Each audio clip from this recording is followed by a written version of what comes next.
This episode is brought to you by United Airlines. When you want to make the most of your vacation, book with United.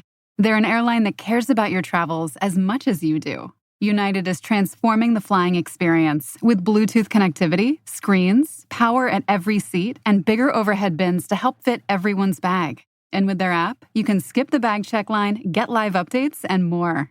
Change the way you fly. Book your next trip today at united.com. Piece by piece. Revolutionary artist Pharrell Williams invites you to Piece by Piece, a first-of-its-kind Lego movie event. What if we told my story with Lego pieces? Let's do it. Discover what it takes to build the greatest hits with Kendrick Lamar, Jay-Z, Justin Timberlake, Pusha T, Gwen Stefani, and Snoop Dogg. I was always a bad gangster, but you brought out the fun in me. Hell yeah. Piece by piece. Get tickets now for Piece by Piece. Rated PG. Parental guidance suggested. Directed by Morgan Neville. Only in theaters this Friday.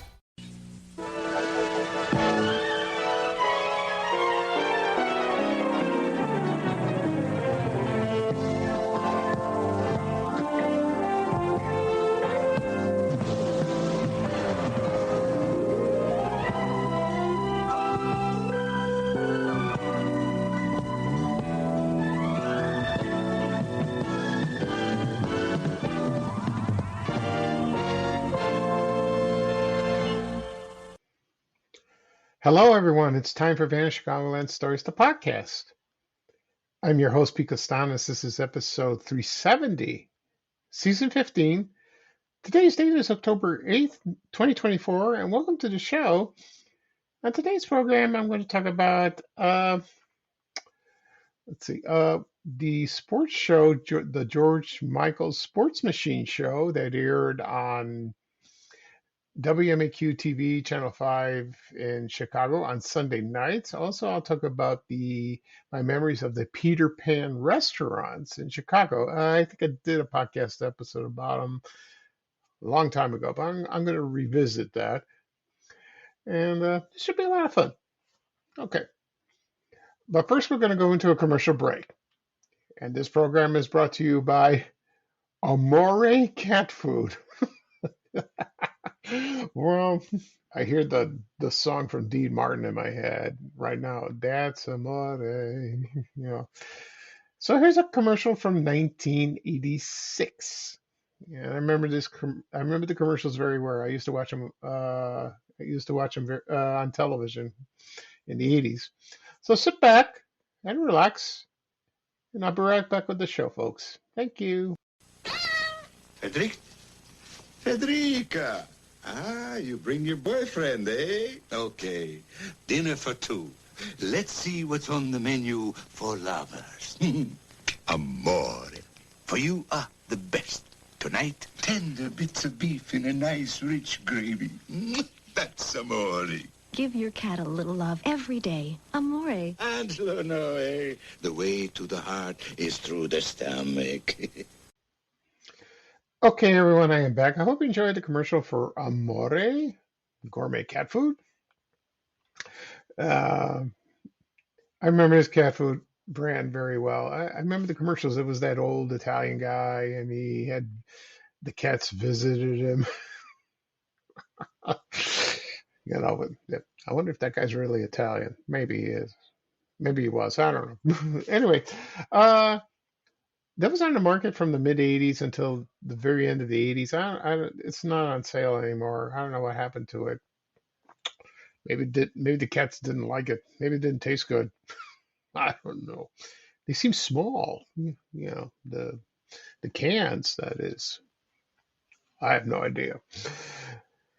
Of course, a famous one is Nine Lives, still out there with Morris the Cat.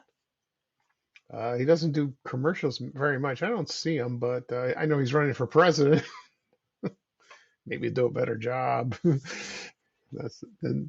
most people think, because I enjoyed those from the 70s and the 80s, and he was from a shelter in Hinsdale, Illinois, in Chicago. So, if you want to watch commercials for Morris the Cat, they're on YouTube. Help yourself.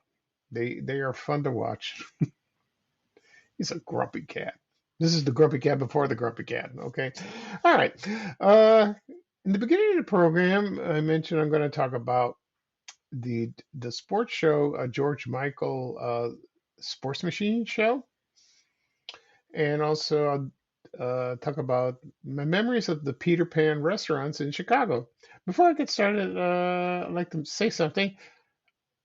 The other day, it was announced that a restaurant was closing in Oak Lawn that I know very well, and it's called Petey's Bungalow Restaurant and Lounge, and that's been there forever, and it's a staple in the Oak Lawn neighborhood. And it opened in 1961, and it's on the corner of 95th Street and Costner Avenue, right across from Christ Hospital, where I was born. And over there, when you on the other corner was the Rotunda Building. We should talk about the Rotunda Building someday. Anyway, so it's going to close on October 15th. That's the last day. And I have a lot of people are going to rush over there and have their last meal. They had a second location in Orland Park on 159th Street and LaGrange. That opened in 1969, and that closed about a couple years ago. And they tore down the building, and the rumor was they're going to build a Pete's Market, grocery store, which I don't understand because they're going to build one about 8 blocks north. I don't understand. That's what I heard. Who knows? Anyway, so the reason it's closing is because the owner, I don't know his last name. I forgot his last name. He is Pete, of course, and he's 93 years old and he's retiring, which is understandable. My parents, well, actually, my mother knows the owner, or has close friends that know the owner very well, and he worked so hard, and his wife died, I believe, last year, so it was the same. So he decided to hang it up. I think he has 2 daughters. I don't think they live in the area anymore. I think they're out of state. Anyway, so that's that, and it's one of the last places like that, like a supper club or like a lounge, that serve good food. I only went once a long time ago. It was delicious. I heard their steaks were good, the pork chops, the salads, like that. And once someone sent me a message and said, "Pete, did you know about this?" I go, "No, I had no idea. This was Sunday, I think." So I posted it, and this went nuts. The post went viral and it went crazy. And then the TV stations got a wind of this and they reported it. They posted on social media. I'm sure they reported on TV. And so they said Petey's is closing after 63 years in business. So I have a feeling people are going to rush over there and all that. Now, every time you post something on social media, the rumors come in and the misinformation and all the nonsense comes that has to do with politics or the area is unsafe, which is not true. It's fine. It's changed. Everything's changed like that. This is from the 60s. I mean, come on. Restaurants come and go, businesses come and go. That's how it is. Around a page like this. So it's that's how it went. Because for example, on 95th Street we had the Branding Iron. A long time ago that left. Remember that? And then of course Portillo's opened on the corner where Jack Thompson Oldsmobile was. We bought our Oldsmobile car there. Of course, on the corner of 95th and Pulaski, we had they opened the Venture, the Kmart, the A&P, the Jewel Grand Bazaar, et cetera, et cetera, et cetera. But that's how it is. It's fine. Because sometimes people open their mouths and don't think. You got to be careful. And some people say, "Oh no, the Orland Park location's open." And they say, "No, it's closed." They got to check, check. A lot of people that I see the comments, they correct them, and they say, "I'm sorry, I didn't know." Because a lot of people haven't been in the area in a long time. They live out of state. They don't know what's going on. They've been there since this. They've been there. They dined in the '60s and the '70s and the '80s, but they missed that place so much. So it's kind of sad. As for the property, I don't know what's going to happen. No clue. Some people say the hospital will take over. I don't know because they had the Paragon across the street and they turned it into a parking garage. I don't know what's going to happen. No. So I wish Petey. I wish him the best. He needs he deserves a long rest. And he's from what I heard, he's a very nice man. I saw him when I went there. I didn't talk to him, but he was a very hardworking man, right up to his 90s.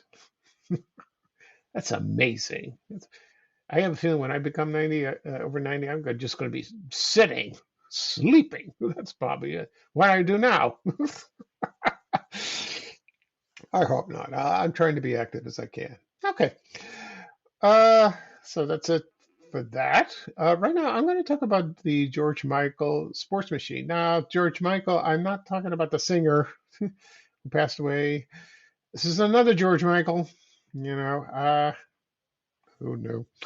So that show aired on WMAQ TV, Channel 5 on Sunday nights, right after the news, around 10:35. Remember that. It first aired in 1984, so it's about 40 years ago. But actually, it started in 1980 in Washington, D.C. So I'll tell you a little history of that, and then I'll tell you about, in Chicago. So here we go. Okay, so it was a syndicated program, and it aired weekends, and it originated from WRC TV in Washington, D.C. And so it was hosted by George Michael. That was the host, and he started hosting it in 1980. And then, so George Michael was a disc jockey, and then he became a sportscaster, and then he started hosting the show. And then he was there from the entire run. So it was very successful, and somebody decided just to syndicate it.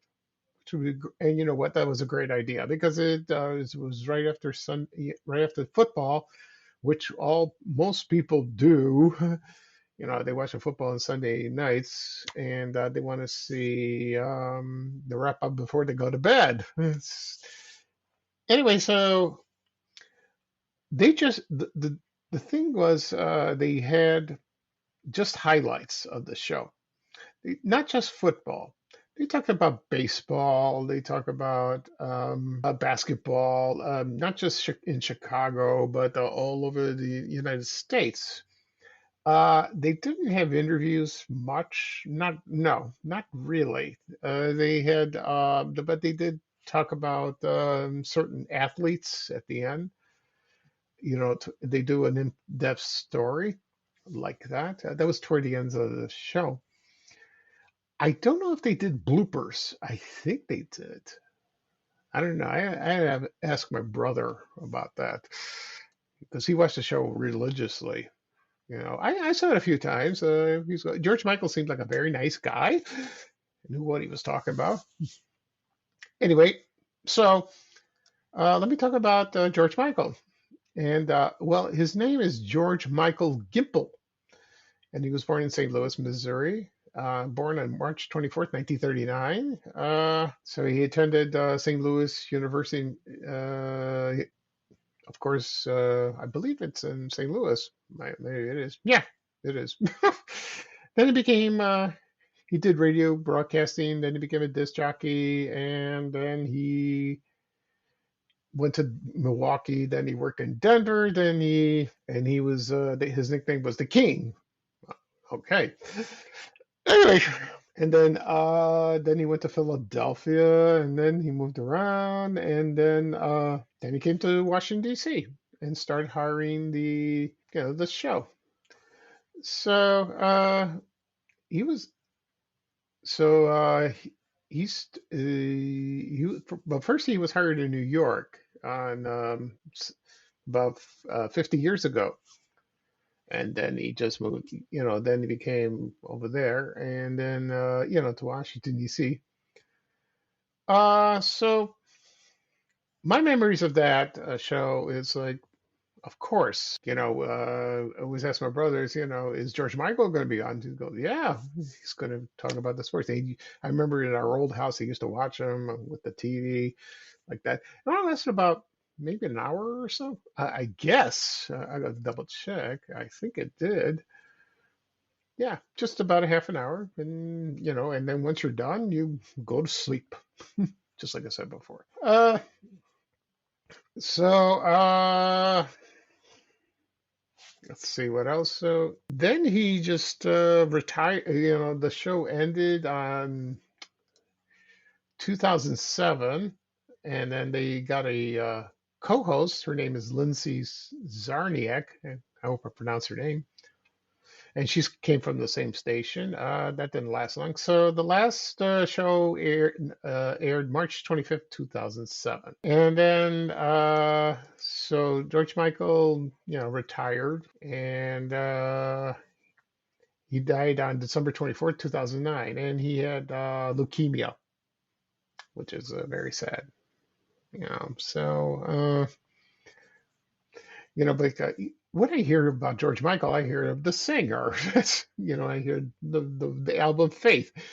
Faith, the faith, the faith, faith, that sort of thing. Anyway, so right now I'm going to play just a moment. Let me double check. Okay, I'm going to play the opening of the George Michael Sports Machine. This is from August 21st, 1988. Yeah, you'll hear a little clip. This lasts about a minute. About a minute and a half. So just sit back and listen, and we'll go back to the 80s with the George Michael Sports Machine. And when I come back, I'm going to talk about the Peter Pan restaurants in Chicago. Okay, thank you. This episode is brought to you by United Airlines. When you want to make the most of your vacation, book with United. They're an airline that cares about your travels as much as you do. United is transforming the flying experience with Bluetooth connectivity, screens, power at every seat, and bigger overhead bins to help fit everyone's bag. And with their app, you can skip the bag check line, get live updates, and more. Change the way you fly. Book your next trip today at united.com.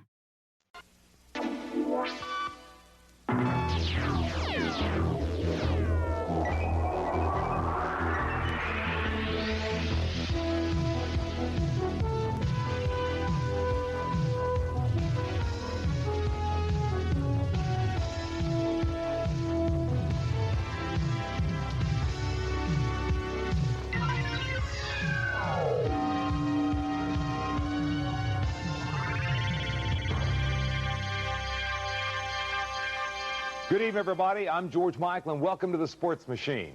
Tonight, through the use of the Sports Machine, out west, the New York Mets continue to struggle playing in San Diego.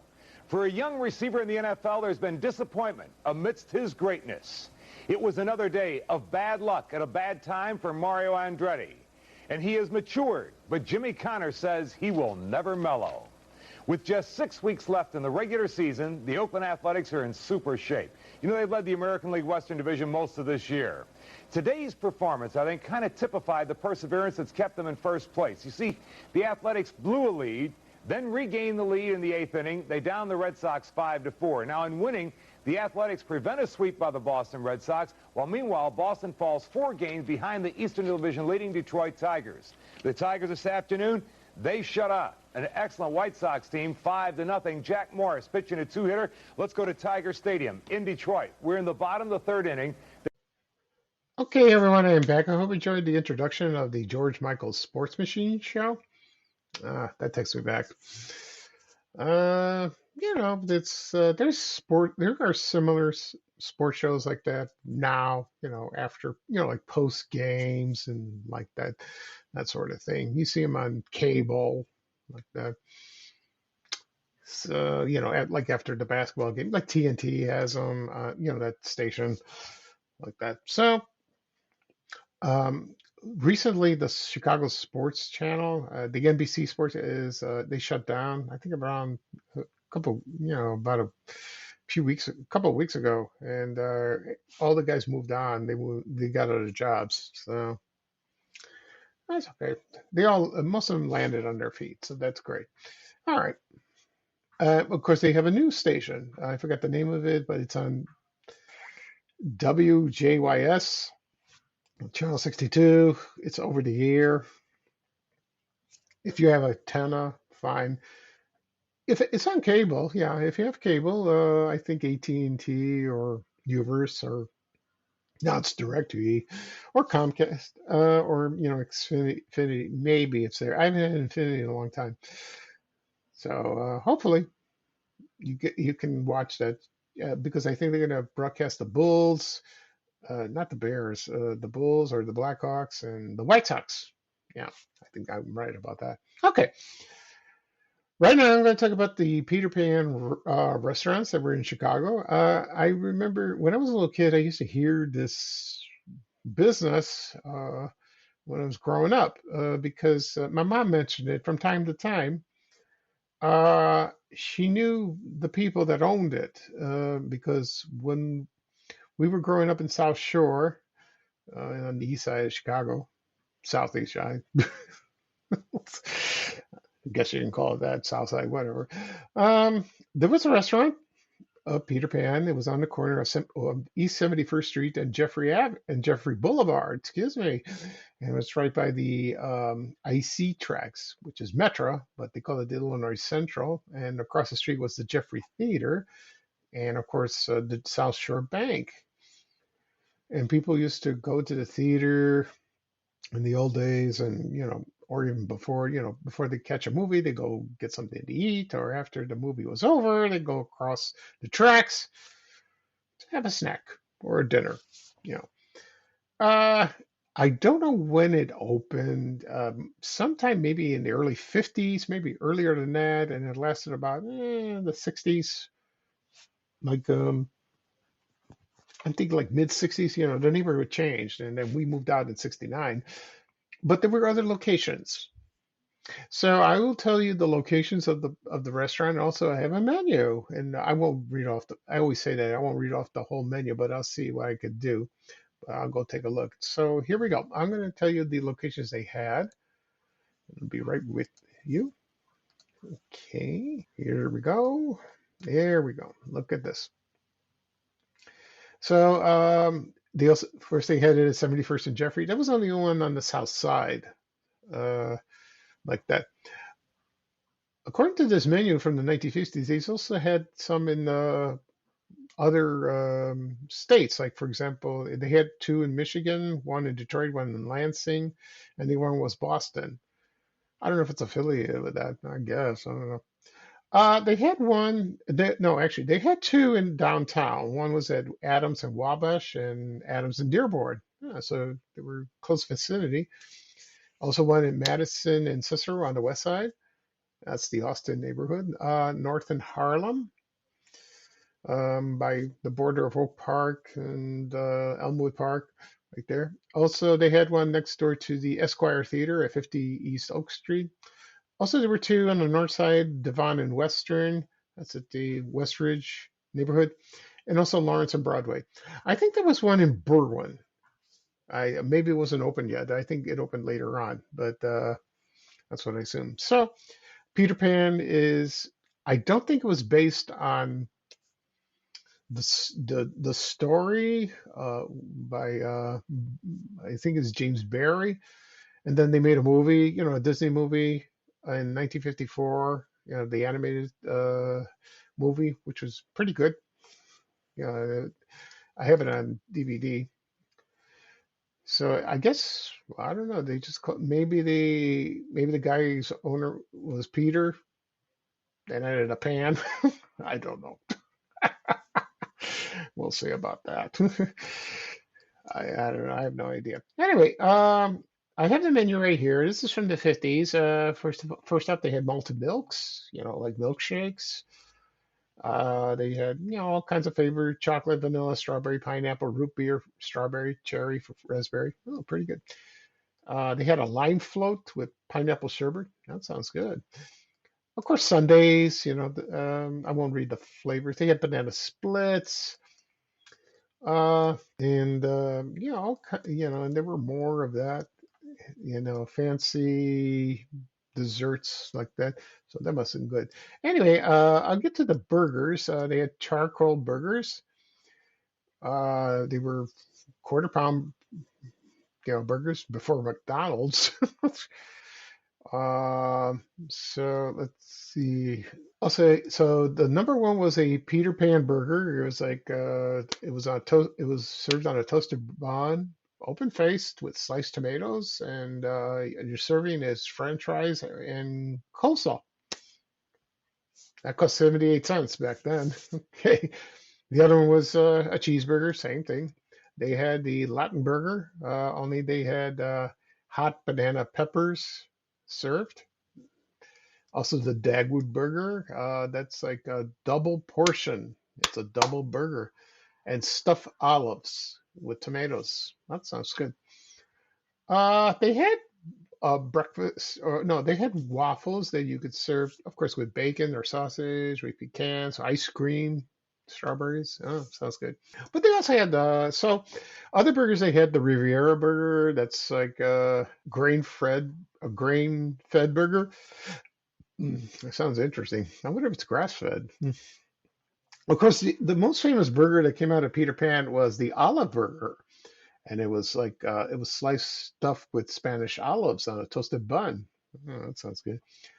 And the other one was the Franchise. So I'm going to read off what this says on the menu. A king-size jumbo red hot stuff with melted American cheese and wrapped with crispy bacon. Oh, that sounds good. Yeah, I remember people mentioned that. Yeah, I remember that. Let's see. Other sandwiches, they had grilled cheese, American cheese, ham and egg. Let's see what else. Chicken salad, liver sausage, ham sandwich. Let's see. They had BLTs. They had that salmon salad, egg salad, boiled ham, Swiss cheese, sandwich like that. Okay, and other desserts they had was pies, cream pies, like that. Also, they served steaks. New York cut sirloin steak. This was cost $1.39, compared to now. Yeah. The other one was a super sirloin steak. That was a king size steak. The other item they had is southern fried chicken. It was a half a chicken. Served with the same sides.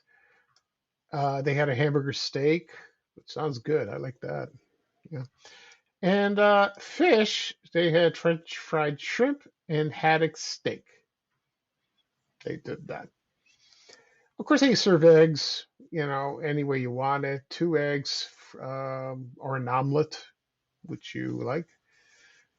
So that sounded delicious. I don't know when it went out of business. Maybe the owners sold them, or they died, or I don't know. They just disappeared. There was a rumor that they serve horse meat. I don't know where they got that. That's like a legend, something like that. Well, I don't think it was true. Nah, I don't think so.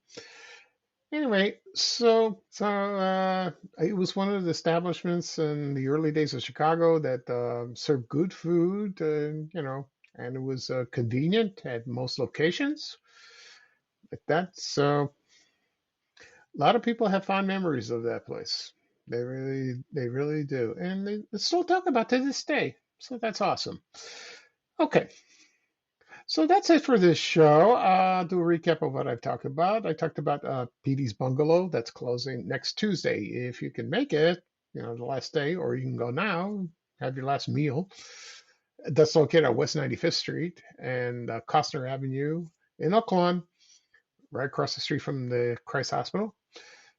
Also, I talked about the George Michael Sports Machine show that aired on WMAQ TV, Channel 5 in Chicago on Sunday nights. And also, I discussed the Peter Pan restaurants in Chicago as well. This podcast will be published later on today, wherever podcasts are available. Apple Podcasts, Spotify, Amazon Music, Breaker, Overcast. Just tap on the apps, tap following.